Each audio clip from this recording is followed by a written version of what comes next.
agenda? So moved. Second. Moving a second, all in favor say aye. Aye.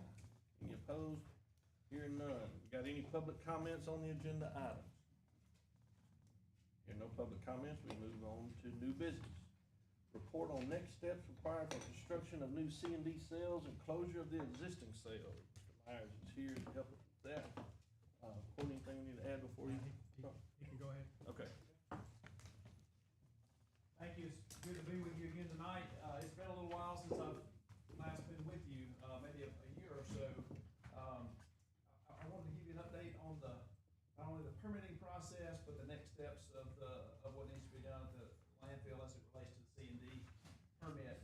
The last time I was here, we talked about where we were in the permitting process. The permit was submitted to DEQ in May of 2024. They came back with some comments and needed some additional information in July of 2024. We sent that information in to them, and they reviewed that information, went through the public comment period, and there's a lot to review. There's a lot of people that need to review that document, but as of March the 3rd of 2025, your new permit has been approved for the new C and D area. So they don't call it a new permit, they call it a permit modification. We'll talk about some of the things that modify your existing permit, what it allows you to do, what it changes. Let me give you a little bit of background. I got Kevin to put a graphic on the screen there that shows your existing landfill site. The solid waste disposal began at the landfill in February of 1976. If you weren't aware of that, it's been around that long. So you began receiving type 2 solid waste, which is municipal household garbage, at the landfill in 1976. You ceased receiving that waste around 1993. The new Subtitle D regulations went into effect then, and would have required a lot of upgrades, would have required a lot of improvements to that site. So you stopped receiving municipal solid waste at this site in 1993. There's still some closed cells that are in post-closure care on that site, but you still operated what's called a C and D landfill. That's construction, demolition, debris. Things from debris from construction activities, debris from demolition activities, and it's disposed of in that light blue area. Kevin, if you would use your mouse and kind of show them cell A, which is there. Cell A has been in operation since 1993. So for the last 32 years, you've been using that area to dispose of C and D waste. The permitted capacity of that area is 502,000 cubic yards. That number is not important. Just to give you a frame of reference as we talk about what the capacity is of the next two cells, I kind of want to give you some basis of comparison. So for 32 years or so, you've used cell A. Cell A is reaching its the end of its useful life. It's beginning to fill up. You've got just a few years of life left in that cell, and then it will be time to close that cell in accordance with DEQ regulations. So the new permit that was submitted calls for the construction of 2 additional cells. These don't have to be constructed at the same time. They can be constructed as you need them. But we call those 2 cells cells B and cell C. So cell B is the dark blue that Kevin is pointing to with his cursor, and cell C is the red that's south of the landfill on the Fire Training Center Road as you come in to the backside of the landfill. So the permit allows you to build those 2 cells. What's outlined in the pink there is a closed municipal solid waste cell. We're piggybacking on top of that additional cell of space there. And if you've been out to the landfill, that's the big hole that you see as you're driving into the transfer station. That's the big hole that's on your left. We're gonna use that area and fill that area and piggyback on top of that existing solid waste cell. So cells B and C together give you a combined capacity of 626,000 cubic yards. So your current cell gave you a 502,000 cubic yards. B and C together give you 626,000 cubic yards. So at your current utilization rate, the rate at which you currently accept solid waste, we think that these two cells will give you a life of about 40 years for C&D disposal. Again, that's at your current rate of utilization.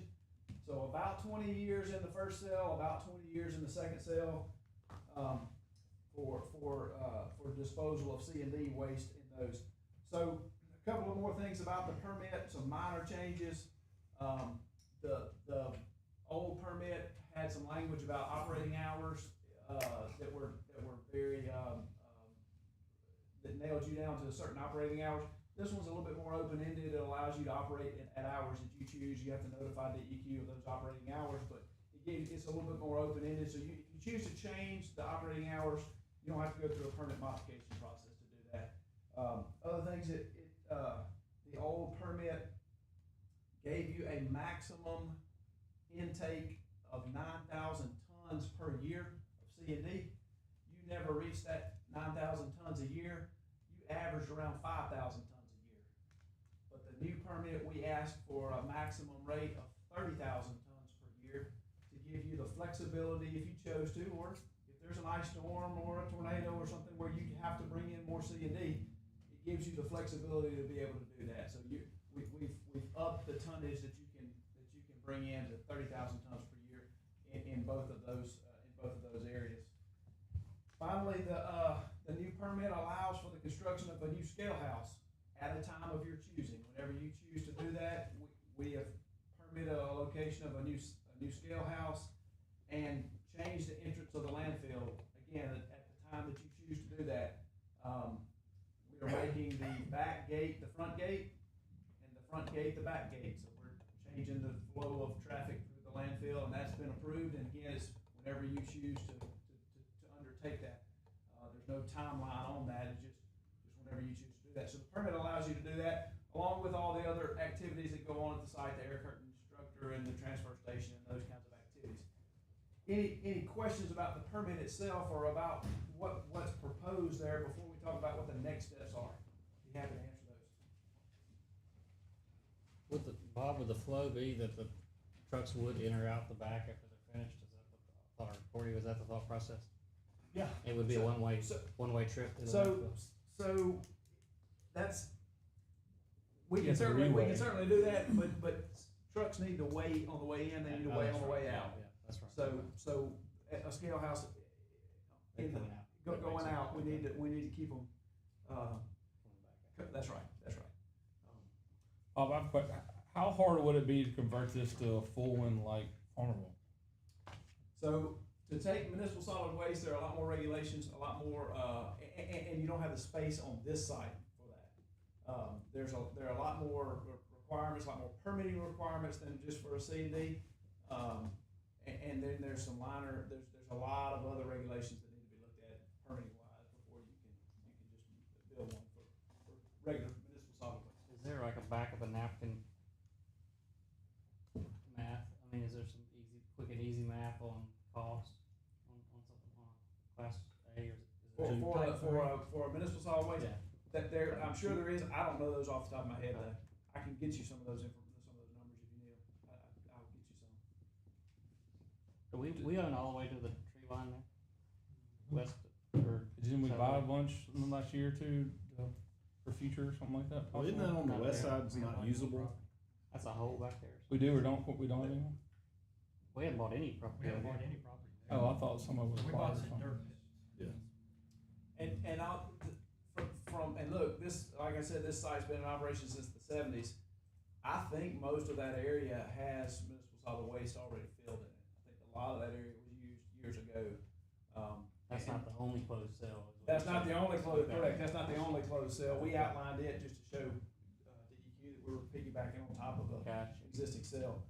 But there are other areas that have been used for disposal already. Inside the fence, the current fence. So Correct. where he's got the orange future new cell and where the highway department is, that's not built on top of any old cell. Okay. But there, like that, I'm looking at that pine timber right there where his mouse is. The black line is our property. Right. This black line right here is our property. That pine timber to the left of, This goes all the way down here, but these are all closed cells right up. right there, that's what I was asking. Yeah. That's all This is closed. the landfill boundary right here, so there's closed cells all the way. Okay. have, sold timber off certain sections of landfill in the past. You said it's projected to last like 40 years, that's what the projections are on The this. projection, at your current Current, yeah. current rate that you bring in. Could be a few years C&D. less than that if with a lot of growth and stuff, Correct. and stuff like that. So, I'm not gonna have to worry about it, but what happens after that, is there any more space there to do anything else after that? Cause 40 years is, I mean, it sounds like a long time, but it's really not that long. So, That's at today's rate. at today's rate, it's 40 years. So I venture to say that. I don't know that there are any good spaces within the landfill itself. That's why we ventured outside the landfill to the area in red for cell C. At that time, you might need to be looking for additional sites for C&D or other opportunities.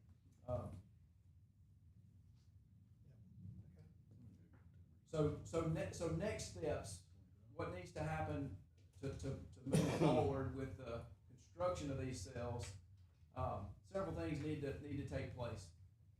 First, we need to take some soil borings in 3 different locations.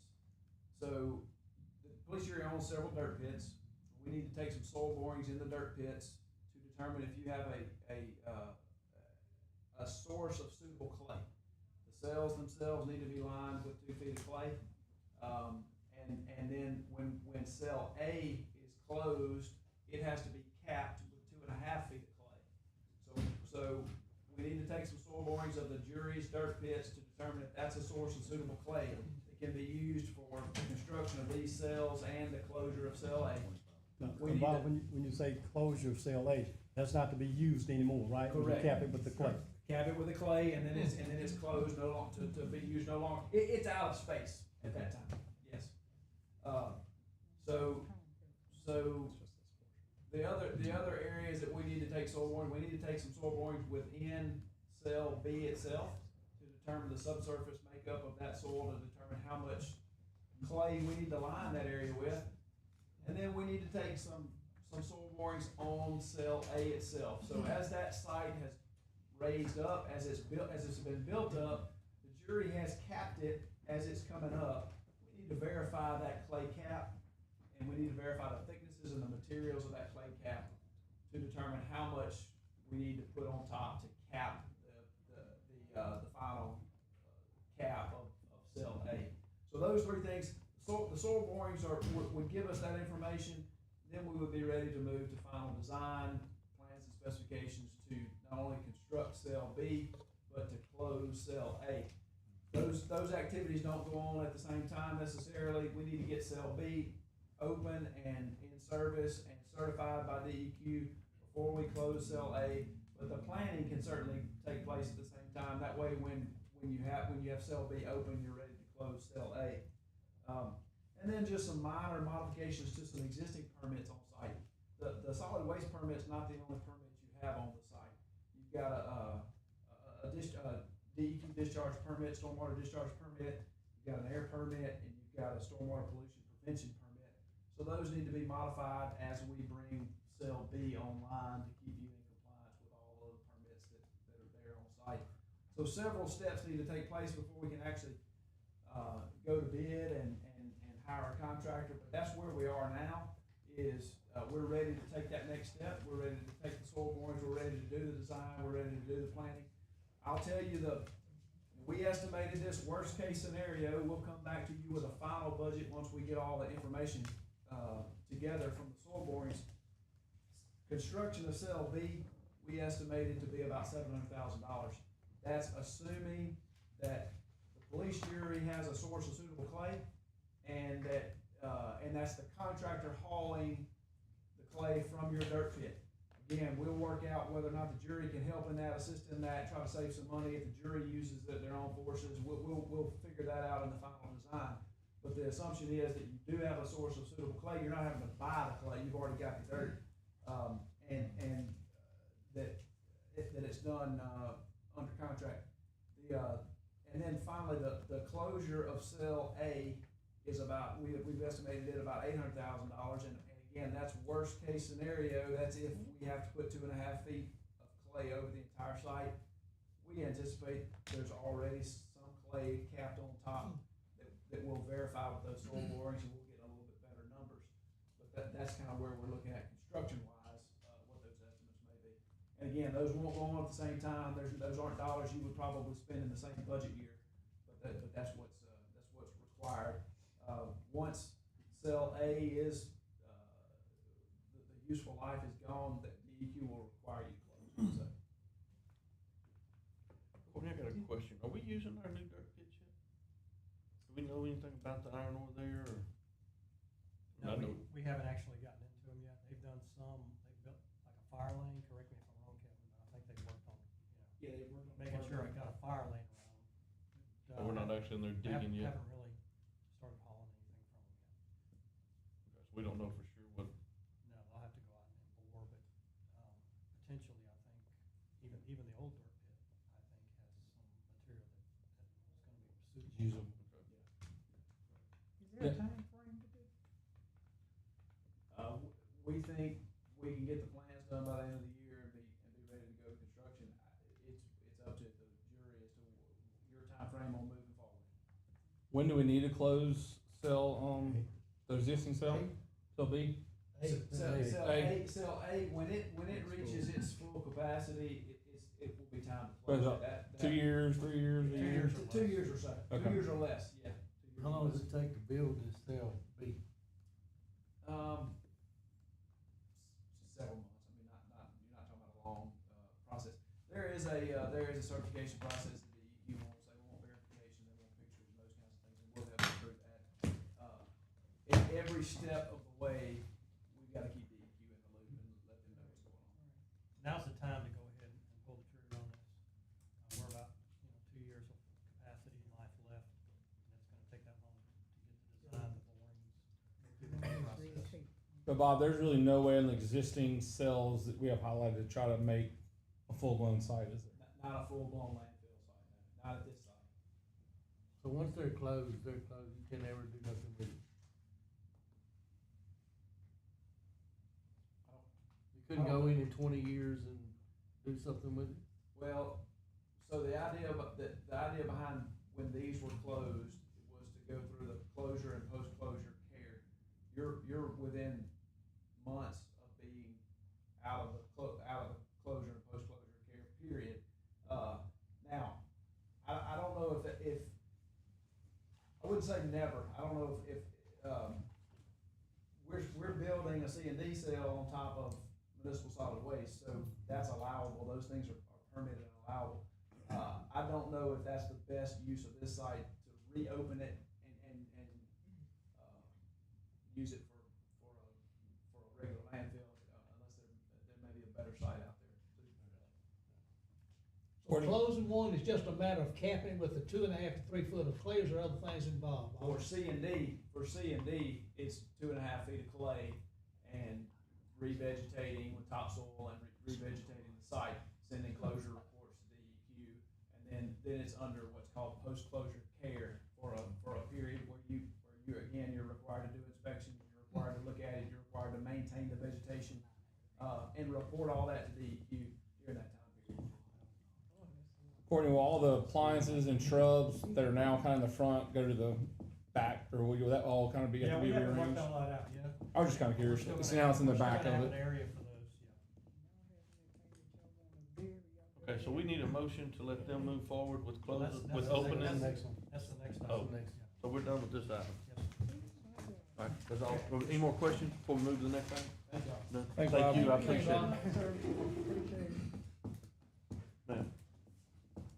Oh, I thought you said.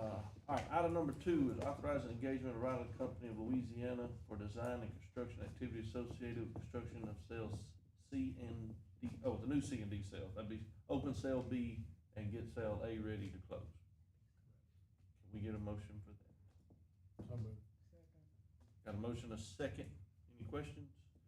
No questions, all in favor say aye. Aye. None opposed?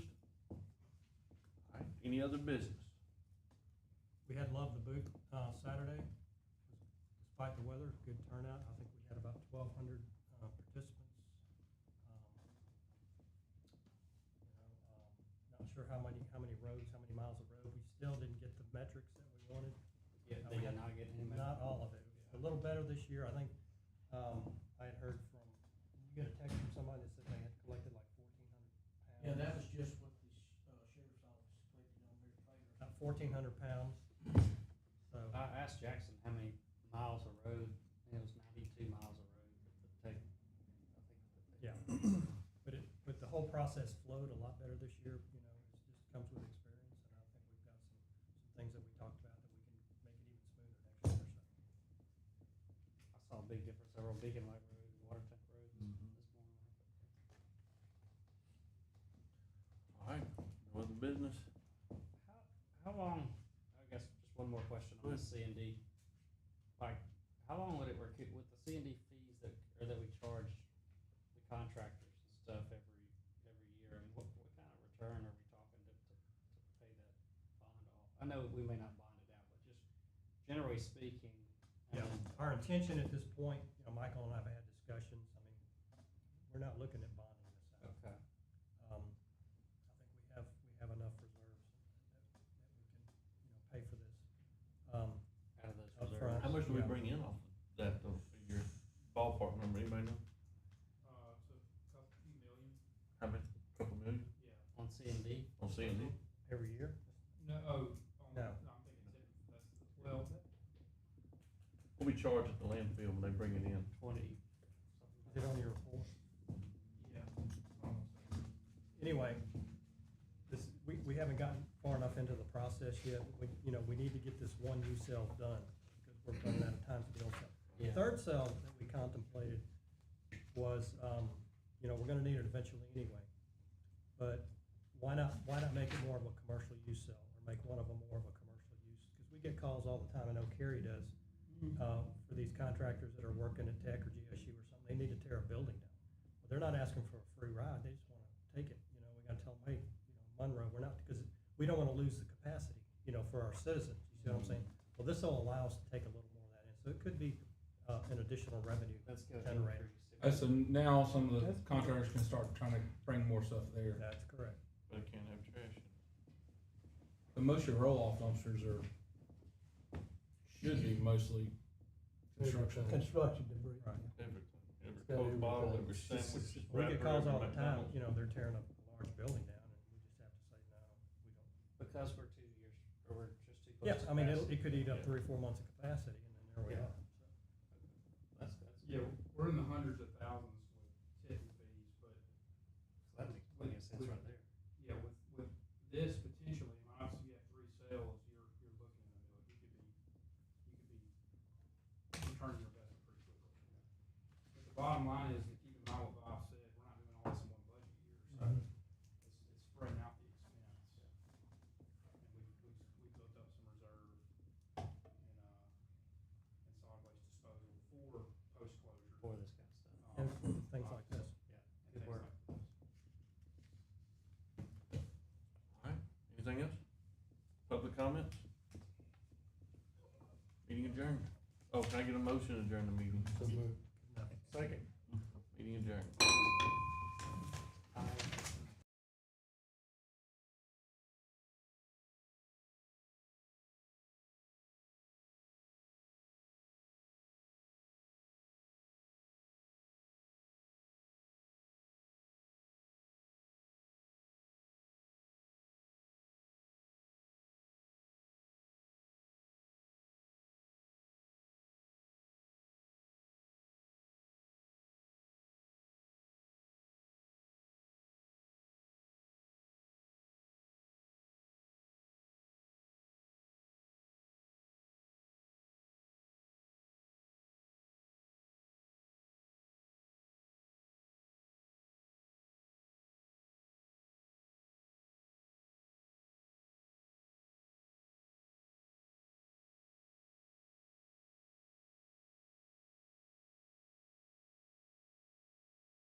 Good afternoon, everyone, and welcome to our Lincoln Parish regular scheduled police jury meeting on this April the 8th, 2025 at 6 p.m. Turn it over to Mr. Logan Hunt at this time and ask him if he will do our invocation and pledge of allegiance, please. All right, will do. Would you bow your heads with me? Lord, we love you, we praise you, we thank you for this day, Lord. We thank you for this opportunity to meet and take care of the business of this parish. We thank you for this wonderful place that we live, and we ask that you would help us to make decisions that would honor you for it.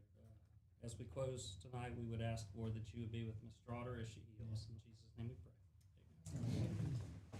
I pledge allegiance to the flag of the United States of America and to the republic for which it stands, one nation, under God, indivisible, with liberty and justice for all. Thank you, Mr. Hunt, for doing that. So do we have a motion to approval of the agenda tonight, please? Second. Motion is made and second. All in favor say aye. Aye. Are there any public comments on the agenda items at present? Okay, no public comments this time. So we had one committee that met at this afternoon, and Mr. Cranford, if you'll give us the committee report on solid waste and recycling, please. Yes, sir. The Solid Waste Committee met at 5:30, and we discussed with Bob Myers and the Riley Company about the new C&D cells, the closure of the existing cell A and opening cell B.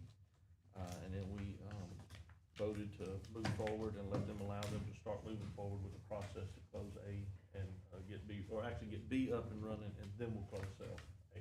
But to go ahead and get the process started. Okay, thank you for that report. That comes in the form of a motion. I hear a second for that. Okay, we got a second. Everybody understand what that was all about? Any questions concerning this before we vote on it? All minds clear? All right, all in favor of this report, say aye, please. Aye. Any opposition? There is none. So now we move to approval of the minutes of the prior meeting on March the 11th, 2025. So moved. Second. Motion made and seconded. All in favor say aye. Aye. And it passes. Okay. On the new business, item number 2 on the new business, proclamation Fair Housing Month, April 2025. Okay, as a community development block grant recipient, the police jury generally does a fair housing proclamation in support of a statewide proclamation that the governor issues in support of fair housing opportunities. So it's pretty standard that we pass this. Would recommend that we authorize the proclamation. Make a motion to authorize proclamation. I'll second. Okay, we have a motion made and second. Any questions about this?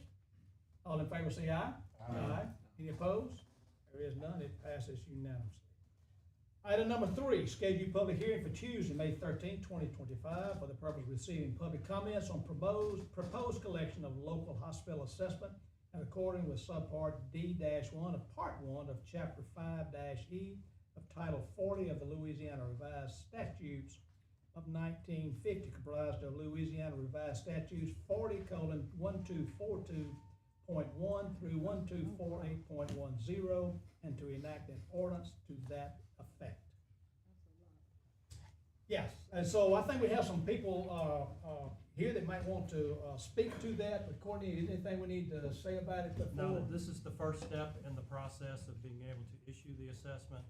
While we're doing the scheduling the public hearing, there'll be a notice in the official journal, the Ruston Daily Leader, this week. Should run Friday. So this starts the clock ticking in order to get that done.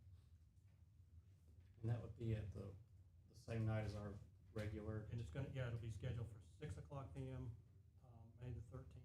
It'll be here in the police jury meeting room. And on that night, we could talk, give it the opportunity for the public to talk and to us to kind of talk on some things with That's that. exactly what it's for. Okay. And this is required by. This is required by the statute. Is there anyone here that wants to speak to this? Yes, Yeah, I mean, yes, Ms. Hall. If y'all have any questions, I mean, I think Nicole probably answered all of the questions that y'all Mhm. had. I know there's a lot of questions and different things. You know, and so y'all do know, we did get with Serenity Springs and we did the approval of that. I think Courtney probably gave everybody a copy of that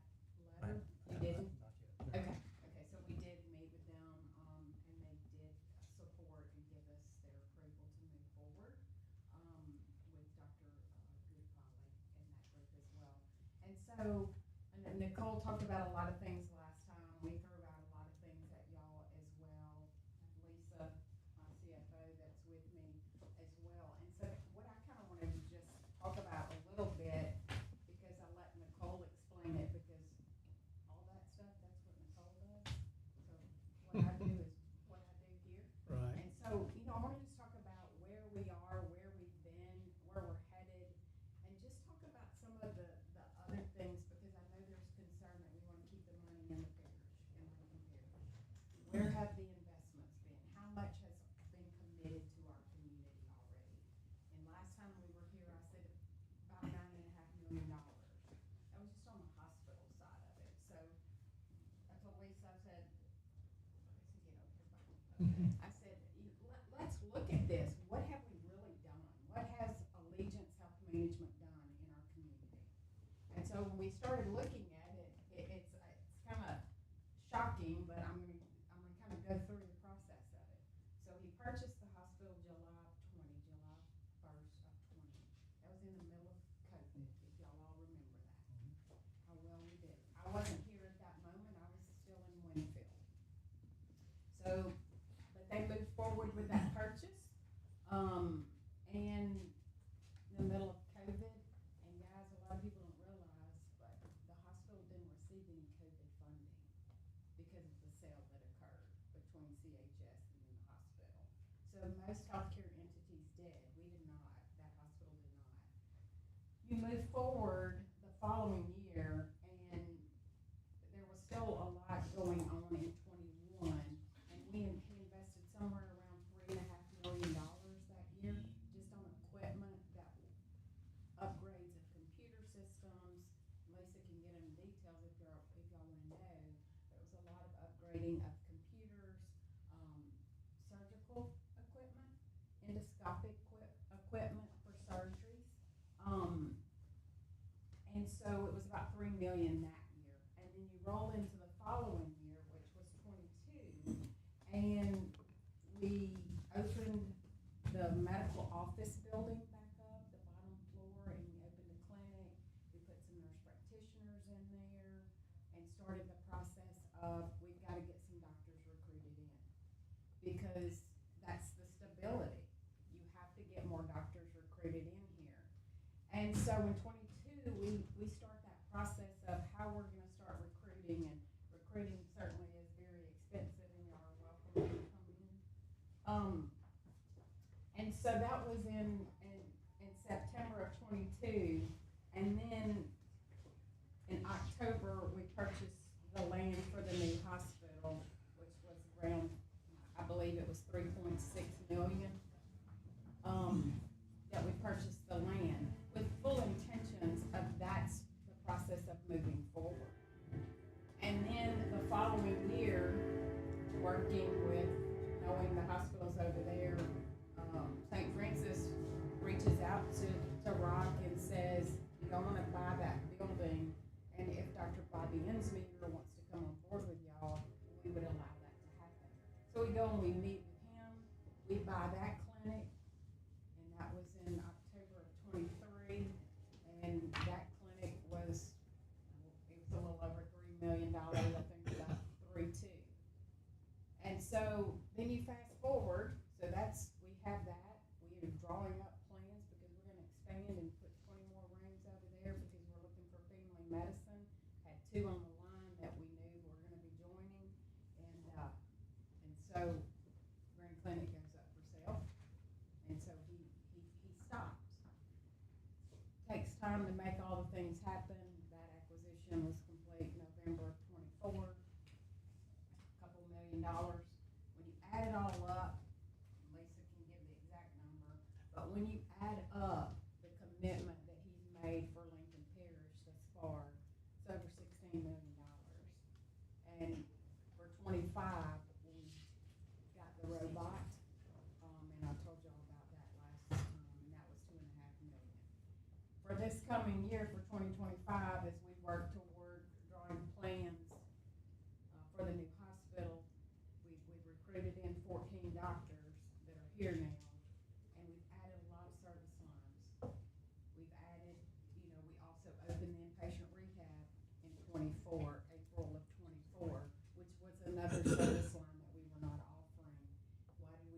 up because you had Reston Surgical Center that was sitting over there, huge, beautiful rooms that were not being utilized. And so it, by far, the nicest place, the nicest rooms that we own. And I'm like, well, we're doing nothing with that. And so we opened that service line up. So there's been a huge commitment. That's a lot of money that he has sunk here. So you think, okay, obviously he's moving forward with everything that he's doing. It just takes time. And so, you know, I want to compare it to, you know, I think they talked about Byrd Hospital, which is in Leesville. But if you take hospitals like, for example, the one that we have a big project going on right now is in Avoyelles Parish. The story behind that hospital is that he literally bought that rural hospital because that was the community that he grew up in. But he went to the federal judge and he paid the payroll tax to keep that, the payroll to keep that hospital functioning. He paid the employees' payroll. And he got that hospital going. 2015 is when they bought that hospital. You fast forward in 10 years and you see what's going on down there. And, it, you know, when he buys in the rural markets, it takes a little while. Our community was very broken. Our healthcare was very broken. And so it's on the right direction of correction. So I just wanted to share that with y'all because they were focused on all the other legal side of it, as Nicole Fry, and she'll be back up for any of y'all that have questions that she can help y'all with, because it's all complicated, and I understand that it's all complicated.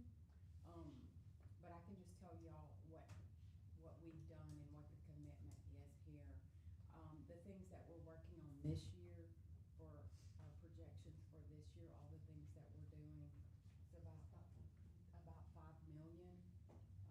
Putting in new call systems, we're getting a new cath lab, and then we have more doctors coming in. And every time a new specialist comes in, we have to get what they need to be able to provide the services that they need.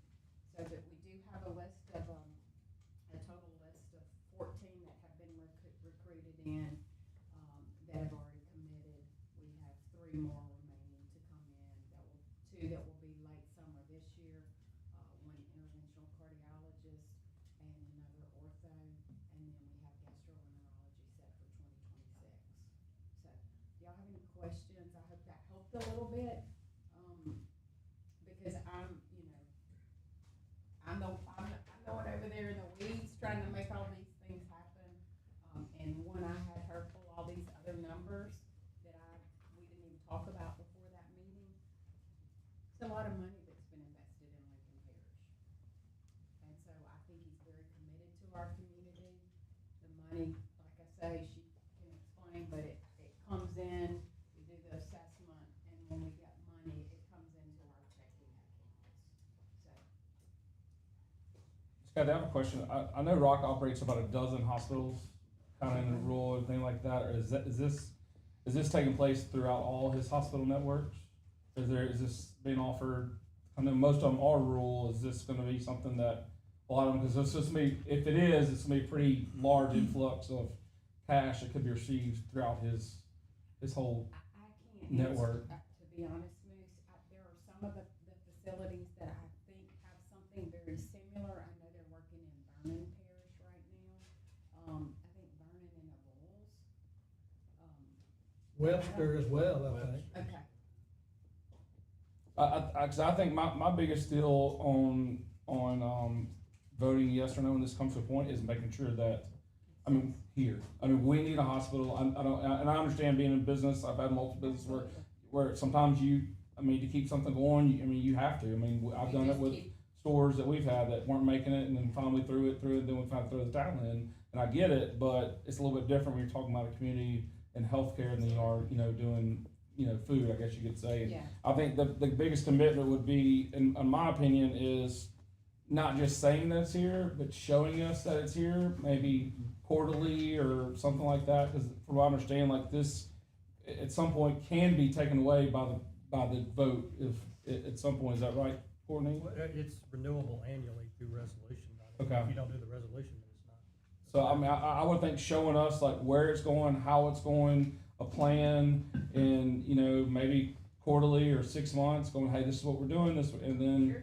you know, because I think right now, I mean, our community is, I mean, just going everywhere in every direction, and we need our healthcare To go in the right to direction. catch us with everything else we're doing. I mean, between the universities and the town and the school and everything, I think that's our main thing is, I mean, that hospital is way outlived its life, you know, and now we've lost Health South, you know, I mean, you know, maybe that's an option to, so I know how much is to build a hospital, maybe that's an option to remodel a, you know, building or just entertain some things, and we just gotta get to a point where, you know, we buy some land and it's great, but we've gotta get moving that direction, and I think this can allow him to get somebody going in those directions, but, you know, we need to see some dirt pushing and not just a sign that's about, looked like it was put up 5 years ago, now it's falling down, you know, just, I think that is something that's very heartfelt for me, and I know the doctors and nurses out there, I know a lot of them personally, and a lot of them, they do all they can do, but at some point, when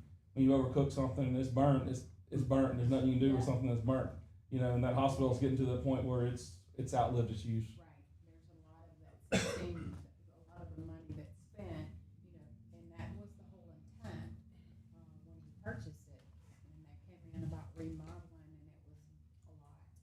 I wanna think it was somewhere close to 40 million, just in one area back in the old SNF unit, which of course didn't make sense. But it's a constant, repairing of bowlers, you know, I mean, just different things like that, so he knows that the need is there. I just think we would need to see, I think, some pretty serious commitment from Allegiance. For my opinion, I can't speak for anybody else here, but for my opinion, I would wanna see some pretty strong commitment by the meeting to sway me to get that, to that point, I think. Kathy, you said, I want to expound on one of your questions. You said the healthcare here was broken. So I guess my question to you would be, what is your perception, or North Louisiana Medical Center's perception of the public's confidence here in Lincoln Parish in your facility? I think we've improved. I think that when I say it was broken, it was not supplying every need that needed to be supplied there. And there was a disconnect between the hospital and Green Clinic. The support was not there. My first year here, I did, a lot of numbers to kind of see where we were, and it was, you know, 95% of my admissions were coming from my ER. And so that tells you that the community and the doctors surrounding were not supporting that, and that's better now. And like I say, the care has improved. Is our building old? Absolutely, and you can only fix it up so much. And so I totally agree with what Moose is saying, but do I think that we have improved and that we have, and OB's a perfect one to describe of where they were and where they are now. Greatest place to deliver a baby, truly is. Wonderful experience, great nurses there. But we were down to one doctor, and they just can't do it all. And so by getting another doctor in here, that's what we need in our community. And so we were able to get one in here, and you're able to see that growth occurring again. Like, I think we've had 8 babies in the last 2 days. We weren't having 15 babies in a month. And so So this that's what I consolidation mean. I believe, is helpful. Absolutely. It's almost necessary for healthcare to thrive.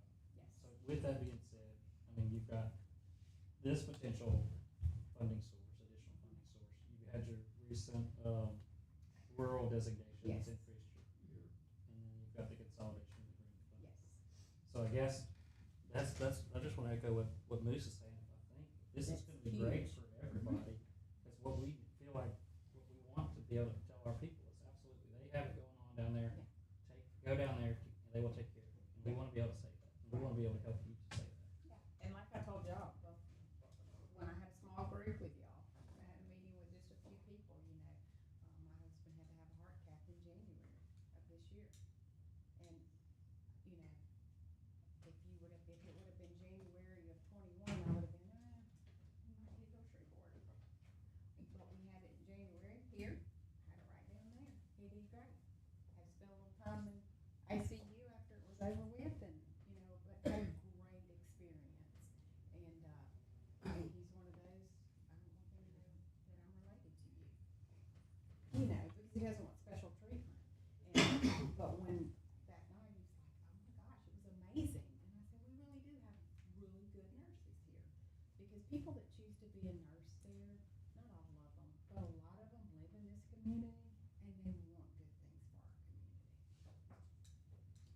and that's my fear is that this money comes in and, you know, of oils gets in a bind, they can't fill their construction and need $10 million to finish the Yeah, construction.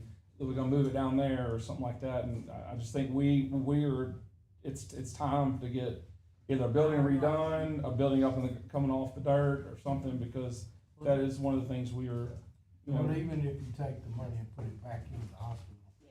I've never heard anybody say, I'm not going to this hospital because the boiler's not working. It's other things that goes on. Yeah. And the public perception of this It's hospital the is not good. perception. When you go to the emergency room, you sit in there 6 hours. It's not good.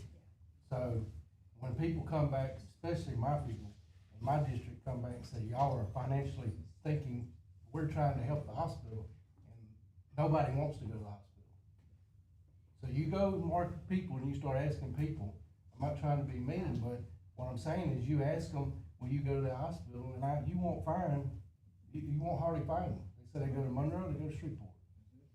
So when the people stand up at us and say, why are y'all trying to support them financially, although they don't know the whole background of the deal, but I think I would like to see it improve patient care. That's what we need to try to ensure And- that The that's. building, I understand the building, Yeah, it's gotta but be- nobody drives by the building and sees, you know, I'm not going there because I think the building might fall down. Right, and the patient care has improved, I do agree with that, It has because I not. have seen, but it's also been, but the reality of it is this. And this happened, this is a story that I could share that happened since the last meeting to this meeting. So I'm making rounds one day. I see a young person, probably in their mid-twenties, struggling to breathe, had on a 9-ray breather. I, see that, keep going, going down the hallway, and somebody says they're having to intubate someone in the ER. And I thought, well, probably that young guy. So I go back where I was headed, turn around, and I go back to the ER. And that's what they were doing, they were having to intubate this young man, I think he was 25. And the ER doctor's on the phone with the pulmonary critical care team that we have, that does telehealth for us, because we can't get a pulmonologist here. Next thing I know, he's on the phone, getting orders from them. Those two guys drive over here from Shreveport, and they start ECMO in our ER. Now, I know a lot of y'all don't know what ECMO is, but ECMO is where they bring a machine and they filter your blood, and they get oxygen, and it lets your body rest. And that's what they did for this young man in our ER. And it was very, very impressive. That's the second time I've seen ECMO. And it happened in our ER. How did that happen? It happened because we have a connection, because we've built relationships, and we've got these guys doing telehealth. And when we called him and we told him what the situation was, he was like, yeah, this is what you need to do, this is what you need to do, and Dr. So-and-so and I are headed over. And they got this young man on ECMO, and then they loaded him on their ambulance, and they brought him to Willis Knight. And then they reported 2 days later that they were able to extubate him, and after the 3rd day of ECMO, they took him off, and now he's back home in Reston. Had that emergency room not been there, his outcome would not have been the same. He probably would not have lived, because that's how severe his asthma attack had become. So that's why it's important for us to have this hospital, and that's why it's important that we do all the things that we're doing. So, has the care improved? Absolutely, the care has improved. You can come to our ER. If you have to wait 6 hours, well, then there's something bad going on. We don't see that kind of wait time anymore. Maybe we did at one time, but we don't anymore, because I look at the numbers every day. And I guess that's what, I echo what Dan's saying is about, I think it's not, if we do this, it's almost like a partnership where y'all come to us and go, I don't know what kind of report we figure out, whether it's financial, whether it's patient care, whether it's something that, so when we're out in the community and people going, hey, y'all just voted this in, they're gonna get all this money, well, I went the other day and this was I mean, it's just terrible, this is horrible, and we're trying to hold accountability with you guys Yeah. for doing something, and the way our constituents hold accountability for us, and we have something to say, like, hey, we just didn't vote this and just let them go about their business, and we don't know where the money's going, like, we wanna make sure that it stays here, where we can build possibly a hospital, attract new doctors coming into a new building, cause, you know, at the end of the day, like, yes, I agree with Dan, like, yeah, care and all that matters, but if you have something new and fresh and new equipment and new ERs, like, doctors wanna work in that and they go into something that, you know, their grandparents, you know, came to and things like that, it just attracts, and I think having the accountability is something that we're gonna have, in my opinion, that I would have to have, and I think, I mean, according to, I mean, Dan, I think some. I would just like to hear that we have a good hospital, not Kilpatrick South. Yeah. That's what you hear all the time. Yeah. I'd Well, rather okay. hear something positive about the hospital. And you know, in the reality of that, it's hard to. She's just being real, that's what's out there. Hey, and that's okay, because the reality of it is that, you know, I'll tell you, when I came here, it was like, okay, yeah, it was a lot of work to do. And I know that we've made a lot of progress, but the reality of where we are today with social media and all the things that go on, I'm sure none of y'all have heard the story that I just told you, because those people don't get on Facebook and slay me. They don't. Because they're just like, thank you for saving my child's life. You know, But there has been some good comments on Facebook here lately. I mean, There has been some. I try good- not to look at it because it would be hard to get up and go to work every day. Right. You know, because I know that But there has been some people that just this week came on and spoke good about it. They can't do all the treatment there, they had to send them somewhere else, and that's normal. Yeah, It's I a mean, small because, hospital. you know, it's just like I said, with reaching out, building relationships. You know, if you can't get a service here, how do you build a relationship so that you have that person that you call so that we can get them where they need to be? Because as you all know, since COVID, it's hard to hire people. It's hard to, I mean, you can't find anybody. And then the reality of beds, the bed availability. I mean, like, I get people that call me and say, hey, I went to so-and-so hospital and this happened, can you help me? Yeah, go to our ER. We'll help you. Because they went and waited for 8 or 9 hours and then they didn't have a bed and they sent them home. You know, so the reality of healthcare is very difficult because there's such a shortage. And so those are the things that you have to look at. Build that relationship, like in this particular situation where, no, we couldn't maintain that individual, that wasn't best for him.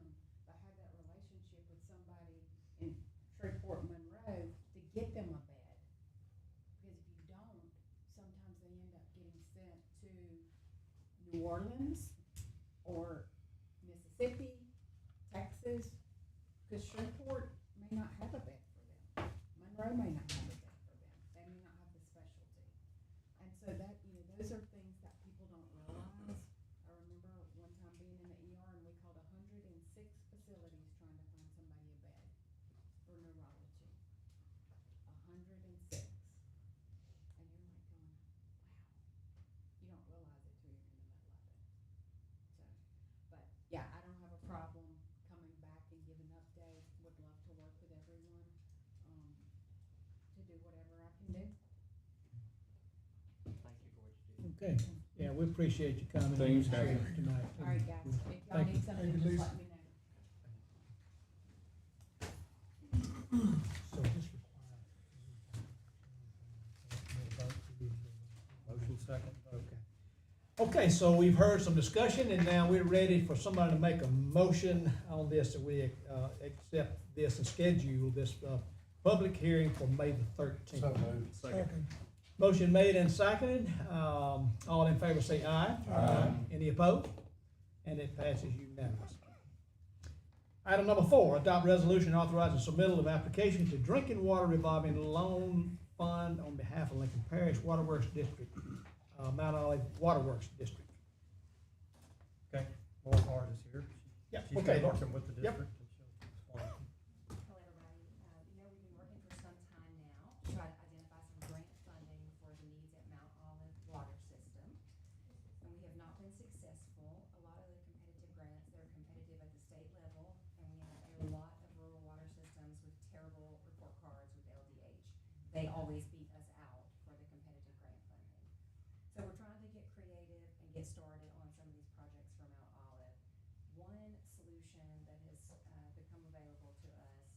is a loan through the Drinking Water Revolving Loan Fund. You may be familiar with this. I believe that the police jury has explored this option in the past on other various projects. And in a very high-level overview, it's a forgivable loan. So they don't call it a grant because you have to meet a lot of requirements to get part of your loan forgiven. So whatever the loan that you ask for, it's 49% forgivable if you meet these criteria. It's very often that 49% does become forgivable, but then you're required to make payments on the 51%. So what's come to our attention differently that might work better for Mount Olive is if we utilize this, the Louisiana Infrastructure and Technology Corporation, LIDA Corp, that you've heard me talk about before. That was the nonprofit corporation that was set up by former Governor Edwards and funded by the IIJA Funding Act from President Biden. There's a lot of layers here. Because of that funding mechanism, you can also apply for matching funds to offset the 51% non-forgivable portion of this loan. So we see a creative way we could layer in several concepts and potentially get some really cheap funding for Mount Olive. So the action that we're asking for you to think about tonight is just submitting that application. All in, the total cost estimate for all the projects that Mount Olive wants to do is $4.8 million. That is a lot of money, that's a lot of loan, but we can't get the information back to the jury to make any further decisions or to Mount Olive Board, Mr. David Fontan's here from Mount Olive, until we make this application. Then they're going to help us scale this down.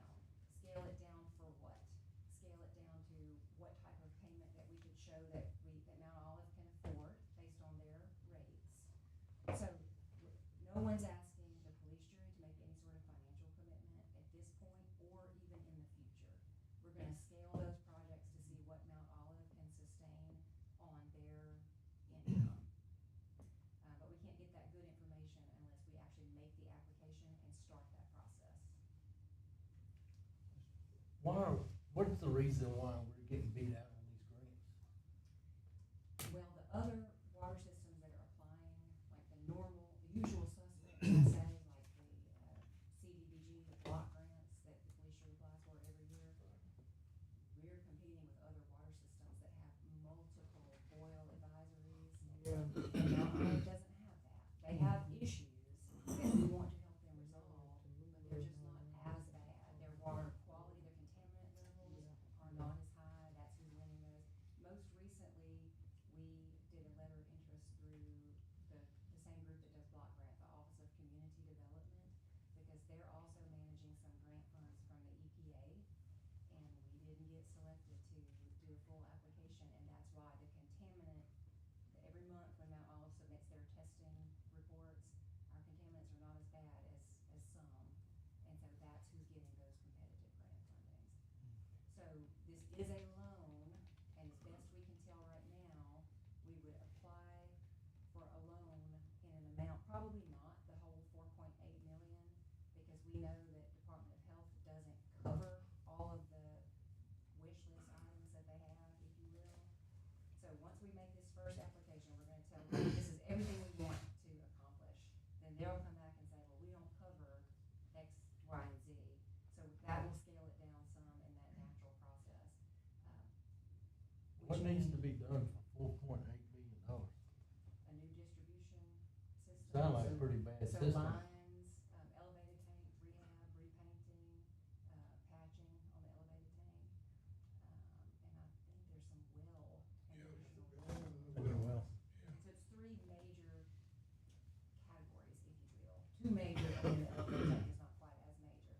So they might come back to us and say, we'll loan you this much money, but your current water rates will only sustain the 51% payment if we back off the well and we just do the distribution. So this process will help us probably split this project into phases.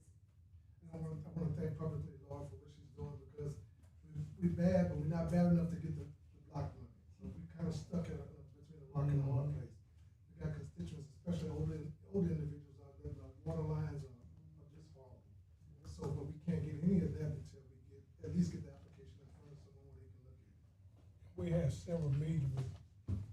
Tom, which is president out there with that group, and Laura and Courtney and them. So this is not a fly-by-night deal we've been doing. We had extensive meetings trying to find the best route to go. And, it's been a great meeting with the group, and we're trying to move forward to make sure that people got good drinking water. Make a motion, we adopt that resolution. Second. Motion made and second, all in favor say aye. Aye. Any opposed? There is none. Thank you, Laura. Item number 5, adopt resolution authorizing president to execute multi-jurisdictional consortium agreement for carrying out programs and activities authorized by the Workforce Innovation and Opportunity Act. Okay, that's a mouthful. Yeah, lots of mouthfuls. This whole thing's mouthful. Basically what this is, there's a 10 parish consortium of which Lincoln Parish is a part. The federal funding flows to the state and it comes to, one parish, that's made up, as the lead parish in that consortium. Basically, the funding is for the Workforce Center, the Job Service Office. And so we have one located in the complex, and this is how they receive their funding. Basically, the agreement authorizes each president of each of the member agencies as the signatory authority on that. But it's nothing out of the ordinary. It costs us nothing to do this, and it's really the only mechanism that we have to get funding to keep a workforce development office here. I would recommend that we adopt this resolution. I make the motion, we adopt. Second. Motion made and second, all in favor say aye. Aye. Any opposed? There is none. Item number 6, introduce an ordinance for sale of adjudicated property, parcel number 25184000075. Yes, sir. This is located in District 2. It's off of Igoin Road in Grambling. It's basically this. I don't know if y'all can see the map very well, but it's this structure. There's a couple of rundown structures that are more or less falling down. They're in the woods right now. Down here, if you see down here, there's woods around it, but actually recently this whole lot around here, as you can see, this lot that's kind of skinny right here that goes around it, has been cleared for, it looks like some development coming up. So that's actually been cleared out, and I'm not sure if exactly if these are the ones that are trying to buy it or not, but it is going to be an auction process. So the minimum bid, it's a half acre, number one. Its minimum bid's $3,327, and that bid's going to take, or that auction's going to take place later this month.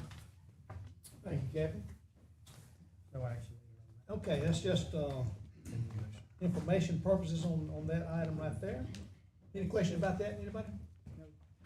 Item number 7, authorize cooperative endeavor agreement between Lincoln Parish Police Jury and Louisiana Department of Transportation and Development for donation of reclaimed asphalt, and authorize president to sign.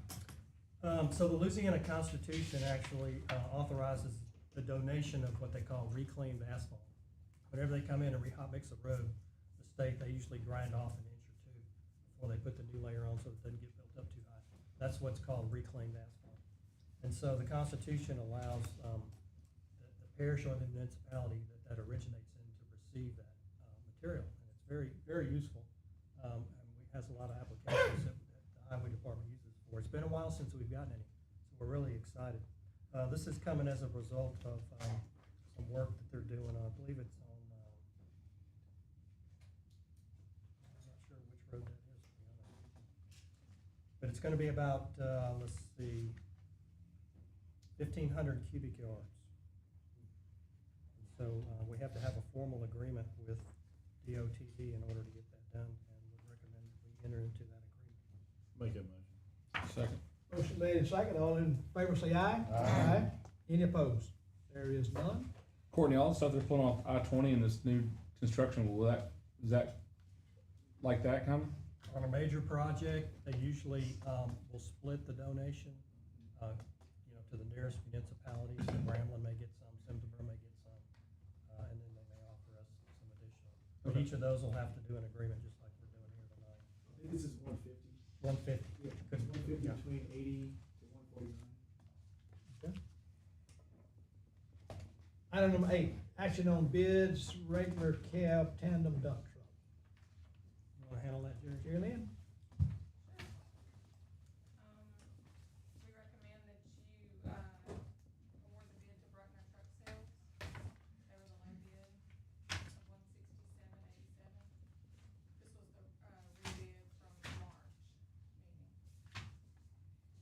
What's the delivery time's a lot better on this truck? November Right. November of this year.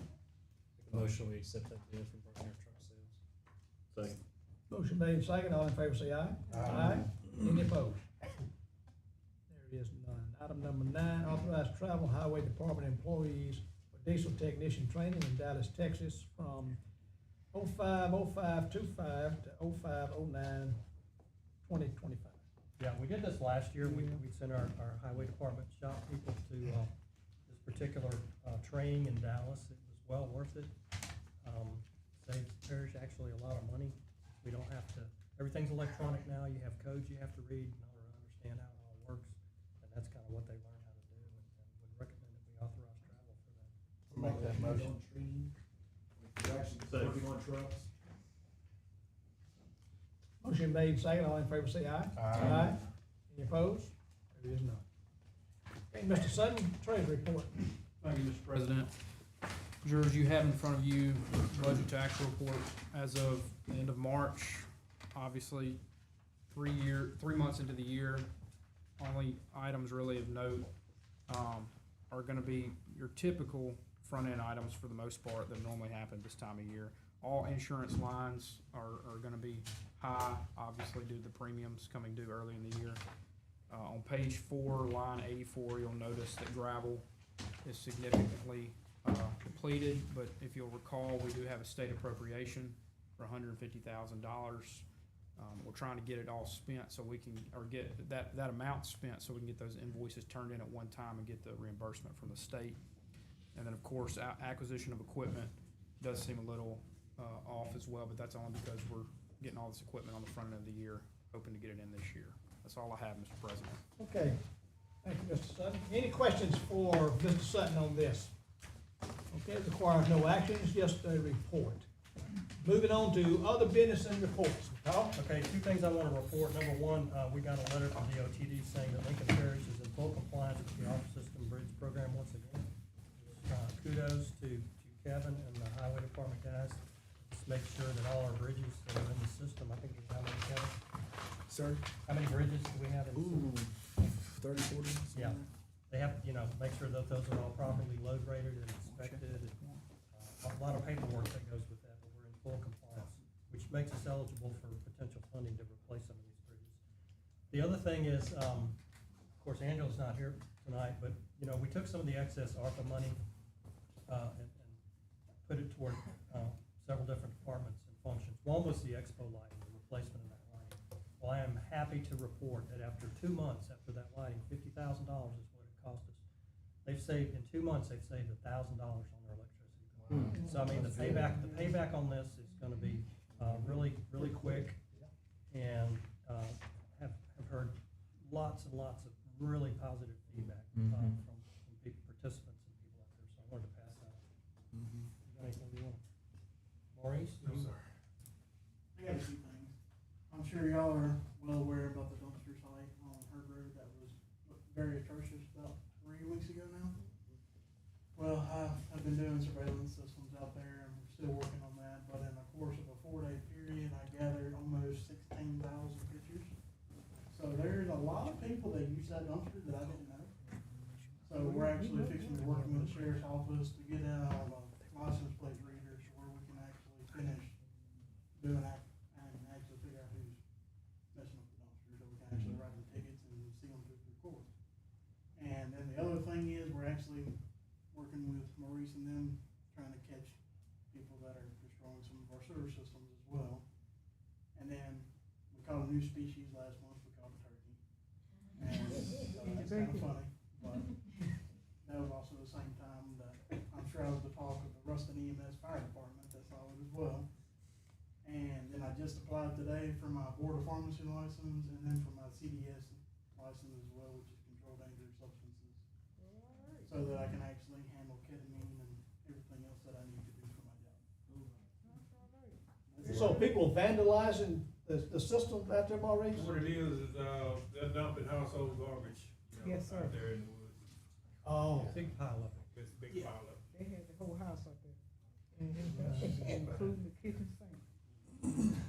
Where, Corey, on trash stuff, I know we had talked about following up with legal and some things about trying to figure out our, whatever we're gonna do to fine people or punch people.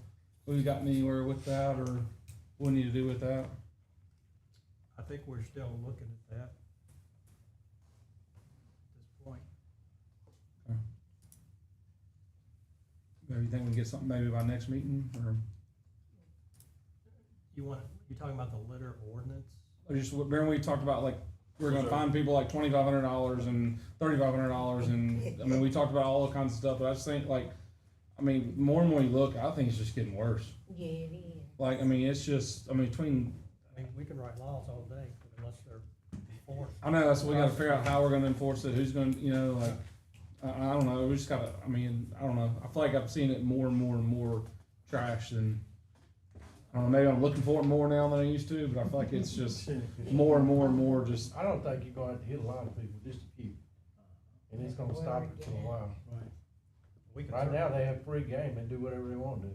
You look at the dumpsters on Earth, I mean, it's ridiculous, it's not just those, it's everywhere. What about the signs we supposed to be putting out about the littering sign and how much the fine was gonna be putting on side of the road? Yeah, I've seen a few of those over on Beacon Light. but I think that's just like, we know, like, I mean, I heard like educating them, like until you grab, we put signs out and educate people Besides, about on the these trash and. dumpsters on household But garbage that's on only, the but dumps, there's- I'm talking about going up, you know, Just left some of it the in, that's roads, gonna make just the putting, difference. you know. And there's speed limit signs everywhere, people still speed, I think you gotta catch them They in get a the act and ticket, get a too. ticket, you know, like, we gotta get, I mean, I don't know, we gotta get something, cause, I don't know. Well, I think this is what Alex just mentioned. I know, of course, it would be just with the fines that we have in place, but if we can get some actual license plates that we can track back, because it's really hard just with game cameras, which is what we've been using to get good angles. Oh, yeah. You know, catch, so we are trying different techniques. So Yeah. That's one that we're working on. I say we need to, it's time we need to start making, I mean, after that picture Dan put, I mean, that's almost just, And the dumpsters were fairly, almost empty. yeah. But what about the deputy that takes community service people out on Saturday? What about that? What's the outcome on that? I think pick up a bunch of trash, I believe. Well, they pick about 1,600 pounds a day, something like We know they gonna make it to the south side. that. They're checking the sheriff's office on the map they got. Well, cause I know some people that's been on that little crew, and they say they always back on the north side. I see them on the south side quite a bit. Well, I know some people that's been out there working on picking it up. Maybe they the north side hill. Huh? Maybe they the north side hill. I've seen them on the south side. Yeah, I've seen them all over the place. I had a guy text Matter of me fact, this I see them morning. on the south side more than I do the north side. Well, I had a guy text me this morning that on 818, I know that's a state road, but he said, they gets out there and picks up a bag of trash every day. Every day. Well, that's pretty much every road that has a dumpster anywhere close to it. Yeah, you There's know, no dumpster on 818. I would reiterate that this is a systems problem and a people problem. It's a people problem. Yeah, and so I It's not a think dumpster problem. No. Dumpster don't do partially, nothing. partially, I think. Not really, 'cause you because the got dumpster sits there and waits for you to put the trash Right. in it. If But you don't put the trash in it, not the dumpster's fault. But you're hauling trash 3 to 4 miles down the road and it's flying out of the back of trucks. Well, it don't help when they put it on top of their car. But I'm You talking just about go down there and people- drop it off too. But I'm talking about people that's picking it up. We paying some good money on Saturday for the deputy to take these peoples out.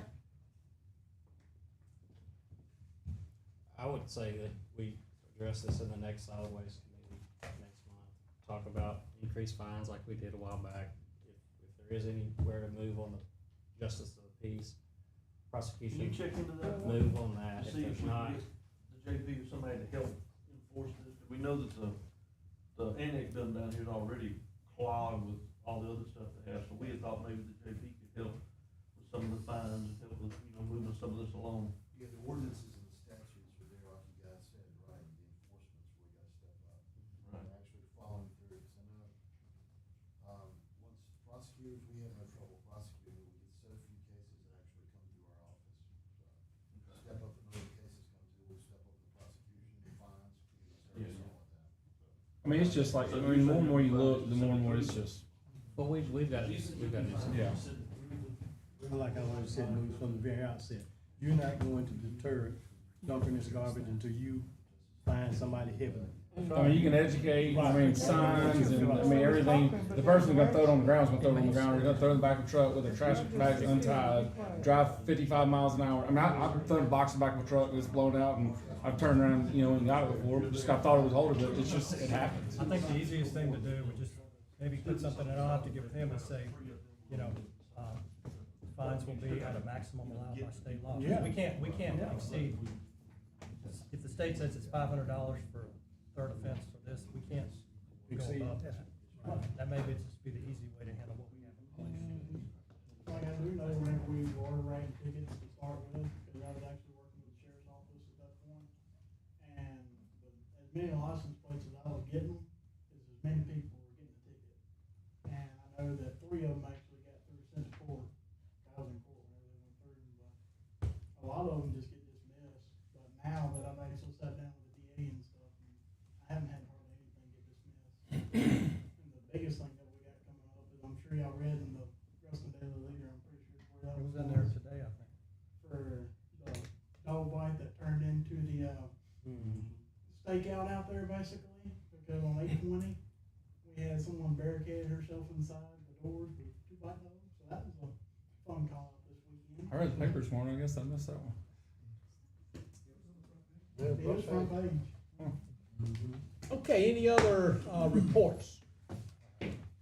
Okay, I know we have one, public comment, Ms. Liz Barnes would like to have a little time here.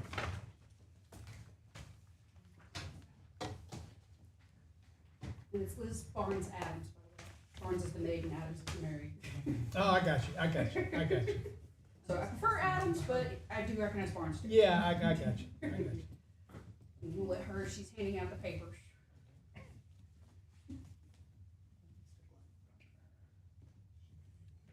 Yeah, I put them in district order, but y'all don't sit in district order. For the most.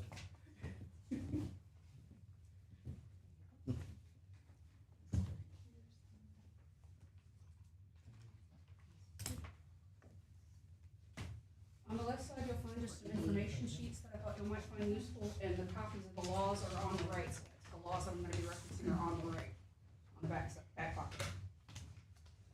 So my name is Liz Adams. I'm a volunteer research consultant for Paws Rescue. There's been some issues with the calls to dispatch having a late response or going unanswered. First, I'd like to acknowledge all the improvements Lincoln Parish Animal Control over the past year, especially Alex Walker, who's been working very hard at a job that's simply more than any one person can possibly handle. Our goal here is to address the issue, not to assign blame. Unfortunately, Four Paws regularly receives calls from citizens that have already called LPAC, but have not yet received any response. We understand that LPAC is underfunded and understaffed. We're very familiar with these conditions as we often work under them ourselves. As rescuers, we fully understand that as much as we would love to, we simply can't save them all. We understand triage, that the low priority animal you pick up today might mean the high priority animal tomorrow you walk away from. We've turned down dozens of calls a day ourselves. We understand this.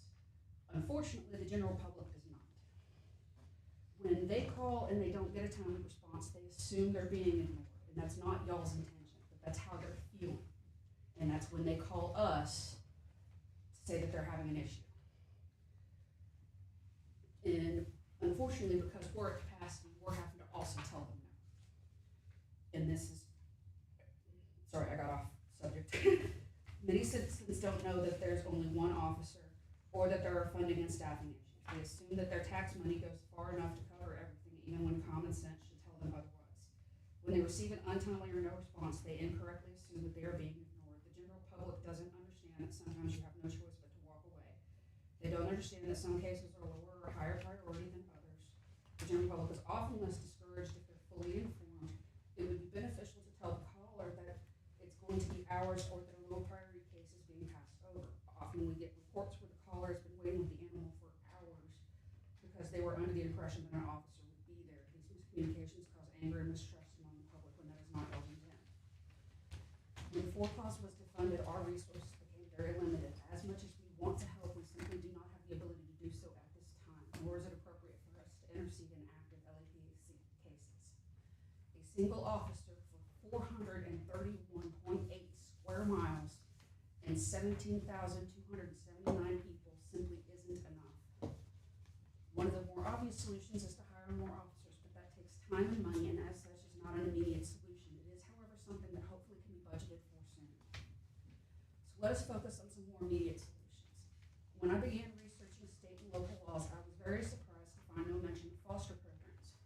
Those of us in rescue will be the first to tell you that fosters are your lifeline in this battle. There are many reasons for a foster program, but for now I will get to the relevant one. A foster is pre-approved for temporary custody of an LAPC animal. For example, if I applied to be a foster and was approved, then I can take temporary custody. Where I live, I pass 3 to 5 dumpsters on my way into town. We all know what I'm going to see at those dumpsters. I would stop and call dispatch, but it's a low priority case. If I was a foster, then dispatch can verbally transfer custody to me so I can transport the animal to the proper facility. And there's no need for LPAC officers to respond, as I'm already bringing the animal into them. There are 4 conditions that would apply here. Public property. Citizens and fosters can't go on somebody else's property, so that animal would have to be on public property. No identification. If the dog has a collar or something indicating an owner, it's better to let LPAC handle it. Legally, a citizen can, but I've seen this done when I was in Texas. I strongly recommend against it. It will backfire. So an animal that has a collar needs to be done by control, not fosters. Injured animals, obviously you're not going to want a citizen dealing with an injured animal or an aggressive animal. So those are exceptions there. I would also like to note that if Lauren DeFries, Sue Martin, or I call, because we're with Full Paws, if we're calling animal control, it means it is an urgent situation. We're not calling you guys for strays. We can handle that ourselves. So if y'all could please tell dispatch that if we're the ones calling, to please let us go through and talk to Alex if possible, because we don't call y'all over little stuff. We sincerely hope that we'll be able to work together and keep each other fully informed of any issues. None of us can tackle this broken system alone. Even together, it's simply impossible to fix decades worth of problems in just a few months or even years. We are in this for the long haul and willing to help, but we need y'all to meet us halfway. Thank you for your time. Please reach out to us. Any questions? So if we did decide to do like a foster type deal, and somebody wanted to apply to be a foster, do y'all have or recommend like a process to make sure they're approved? Like if Logan walked in and wanted to say, hey, I want to be one of y'all's foster, how would we know Logan is trustworthy to be a foster? Legally, there isn't any criteria. We can give you some recommendations. So we have our applications as well. The main ones I would recommend is just a quick background check to make sure there's no cruelty cases. One of the ones that we partially, Four Paws does is a home check, so that one's a little bit more difficult. You simply go out to the foster's home and confirm it is a safe environment. You don't have to sit there. You're not looking for the fancy anything. You're just trying to make sure it's a safe place. A vet recommendation or referral would also be recommended. If they're going to be a foster, that means they probably already have animals of their own. They should have a good working relationship with a vet somewhere. So asking for vet reference is another one. Asking for personal references is a good one. That's just ways to weed out the riffraff. Now, if you check the laws in the back, it actually says any citizen. I highlighted it for you. You don't technically have to be a foster for what I'm talking about, to just pick the animal up and bring it. Technically, any citizen can. It's written that way in the state law. It's written that way in y'all's own ordinance. It specifically says any citizen, which means y'all can, when that person calls in, if Alex isn't available, depending on the situation, you might be able to tell the caller, hey, can you please bring it to us? The caller's already there. It saves Alex's trip. Yeah. You know, I live in your district. I'm in Mineral Springs. That's right. You know where I'm at. I'm on the far north end. Yeah, that's right. There are 3 dumpster sites within a mile of my house. And I can go to any one of those dumpster sites, open a can of cat food, say here, kitty, kitty, and I'll have 15 cats in 10 minutes. If Alex had to go out there to do traps, you've got to check the trap every 8 hours. That's 3 trips out there. That's an hour there, an hour back, times 3 a day. That's 6 hours a day just to check traps. He can't do that. He simply doesn't have that kind of power and time. He is not Superman. Whereas I'm a foster. I'm 10 minutes away. I can come out here on one of my normal trips to Ruston, because I come 2 or 3 times a week, pick up one of y'all's traps, take it to the dumpster, set it up. I'm right there. It only takes me a minute to check it. If I pick one up and it's after hours, I take it to the kennel in my back, take it to my kennel and hold it till the next weekday, to the next opening, whatever that may be, and then bring it to you guys. And the only thing, y'all aren't have to then spend his time or even his, pay, that lets him go do things he needs to do. Whereas, where I can set the trap, check it, bring it in, all y'all are really having to cover is the vet bill for the neuter, and then I can bring it out and release it. Because most of the cats that are feral, they don't need anything, they just need a TNR, trap, neuter, release. And so that would take a huge burden of the ones that he can't get to, because he needs to focus on high priority cases. He needs to focus on pork, cruelty, those kind of things. The normal everyday strays that we all see, unfortunately, he can't get to. It's not that he doesn't want to, he can't. He's got other things he's got to deal with, just like with us at Four Paws. We can't do them all. Asking the general public for help is your best option, because that person calling is already there. So that's half the battle already won. If they can simply bring the animal to you, that would make it a lot easier, because then you don't have to get him to come out. Can general public drop off at Russell Animal Shelter? Not at the No. moment, unless you're inside the city limits. Still has to come through me, like, they would have to meet me at the shelter, and if it's after hours or something, I'd have to still drive up here and. Well, no, she was saying if it was after hours, they would just Me have to hold personally, it. I would, a single caller wouldn't, but a foster would keep the animal until which point in time is the place opens. So they could bring it at that point. Because, I'm already, like I said, there's 3 dumpster sites within a mile of my house. There's a pond, 2 creeks, I'm in the middle of the woods, there's hunting grounds. My place is a dumping ground. I average about 40 dump jobs a year. So I'm already working with so many of the rescues to do spay neuters and stuff on my own without assistance. And I don't even usually ask Four Paws if I can avoid it. So I already have set up where if I caught cats, like trapped at dumpsters, that I could go ahead and just hold them in my house, in my kennels, until Monday, and meet him when it's convenient. That would be a way a foster could. Now, your caller, random caller, isn't gonna do that. Yeah. But a foster would be able to. And also in situations where if you have a caller, but he's not available, you can also go through your foster list and start calling the fosters to see if one of them is available. So you have a random caller in Russell. Alex isn't available. Then you can call me as a foster, even though I'm in Dubach, I might be available when Alex isn't. And then I can come in his place because I'm a foster. And the caller doesn't have to. It gives you a wider range of people you can call for help, so that if he's in court all day, you're not empty-handed. Liz, thank you so much for your time. We've let you express and we appreciate your passion for this, but we do have some time limits, restrictions on this, and we've let it, Yeah. we let you, You let me go past the 3 minutes, and I appreciate it. All right, thank you very much. Courtney, is there any legalities for citizens picking stuff up at the? I'm just curious. Liability? Yeah, like, there's a liability side of it, and then there's a legal side Not of it. unless, well, the only way it would be liable on the police jury is if I told Liz, you need to go out to that dumpster and pick that dog up and it bit her. Yeah. Cause I gave her an order, but if she just was stopping to try to get the dog and it bit her, then not really. That's what I was curious. Or, and then like, I mean, I know you can't go to a dump site and pick up trash or pick up something, that's against the law. And so I didn't know if an animal would be that same. No, it's not really. Technically, there is a law, like. I would think there would be. Yeah. Whenever I took this job, Rob gave me a stack of laws and stuff. Yeah. That I'm pretty sure I can't tell you everything that's in there. Yeah. But one of them that I read was if you pick up like a dog or something on the side of the road, or even a dumpster site, and you hold it for more than like 24 hours, you are technically the legal owner of that dog. That's where I was getting at. We just went through all this with the mayor in this. The 24-hour rule is correct, but it's also 24 hours without calling animal control, is how it's phrased. Okay. So once I call you, the 24 hours stops, because I've already reported it. That was the way it was interpreted to us. So if I call you within a set time, I'm counted as a foster, not an owner. Couple questions.